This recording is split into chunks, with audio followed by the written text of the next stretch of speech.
గంభీర్ భారత హెడ్ కోచ్‌గా వచ్చిన నాటి నుంచి జట్టులో ఏదో ఒక గొడవ ఆపకుండా సాగుతుంది. ఆటగాళ్ల ఎంపిక, ప్లేయింగ్ 11పై విమర్శలు, సీనియర్లు రోహిత్ శర్మ, విరాట్ కోహ్లీలతో గంభీర్ మధ్య గ్యాప్ రోజురోజుకు పెరుగుతుందనే టాక్ నడుస్తుంది.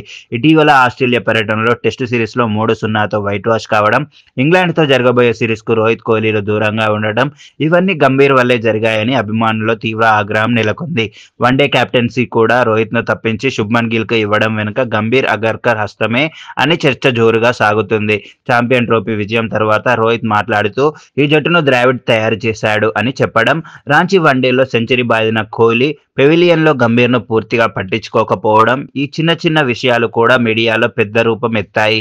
ఇప్పుడు 2027 వన్డే వరల్డ్ కప్ ఆడాలని రోహిత్, కోహ్లీలు బలమైన కోరికతో ఉన్నారు.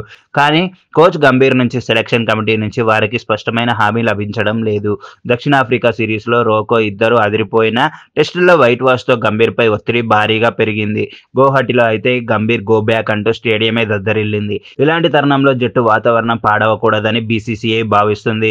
అందుకే ఈ రోజు ముఖ్యమైన సయోధ్య సమావేశం ఏర్పాటు చేసింది. గంభీర్, అజిత్ అగర్కర్, రోహిత్, కోహ్లీలతో పాటు కీలక అధికారులు పాల్గొనబోతున్నారు. ఈ మీటింగ్ ముఖ్య ఉద్దేశం ముందు గంభీర్, రోకో మధ్య ఉన్న అంతరాన్ని పూడ్చడం, తర్వాత 2027 వరల్డ్ కప్ వరకు రోహిత్, కోహ్లీ ప్లాన్లో క్లారిటీ ఇవ్వడమే. ఈ సమావేశం ఫలితం రేపటి నుంచే భారత్ క్రికెట్ భవిష్యత్తును నిర్ణయించబోతుందని చూద్దాం.